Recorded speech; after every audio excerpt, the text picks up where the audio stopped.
ലഹരി വേണ്ട, യുദ്ധം വേണ്ട എന്ന സന്ദേശവുമായി എറവറാങ്കുന്ന് സാംസ്കാരിക വേദി arts and sports club marathon run സംഘടിപ്പിച്ചു. ആരോഗ്യകരമായ നാളെ കെട്ടിപ്പടുക്കുക എന്ന ലക്ഷ്യത്തോടെയാണ് ഈ കായിക സംഗമം സംഘടിപ്പിച്ചത്. പാവിട്ടപ്പുറത്തു നിന്ന് തുടങ്ങി ചങ്ങരകുളം ഷൈൻ ഓഡിറ്റോറിയത്തിൽ അവസാനിക്കുന്ന രീതിയിൽ 4 കിലോമീറ്റർ ഓട്ടമാണ് സംഘടിപ്പിച്ചത്.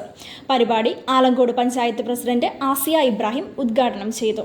വൈസ് പ്രസിഡന്റ് സുബൈറുദ്ദീനിപ്പറമ്പ്, standing committee chairman Fawas Maliyekkal എന്നിവർ സംസാരിച്ചു. മത്സരത്തിൽ വിജയികളായ സുജിത് ഒതളൂർ, യാസിൻ വടക്കാഞ്ചേരി, രാമു തവനൂർ, അബ്ദുൽ ഹാദി തുടങ്ങിയവർക്ക് ക്യാഷ് പ്രൈസും സർട്ടിഫിക്കറ്റും ട്രോഫിയും കൈമാറി. തുടർന്ന് പങ്കെടുത്ത എല്ലാവർക്കും സർട്ടിഫിക്കറ്റുകൾ നൽകി. സമാധാനത്തിനായി ഓടുക, ആരോഗ്യത്തിനായി ഓടുക, മെച്ചപ്പെട്ട നാളെ ലക്ഷ്യം വെച്ച് മുന്നേറുക എന്നതാണ് ഈ വർഷത്തെ മാരത്തോണിന്റെ മുദ്രാവാക്യം.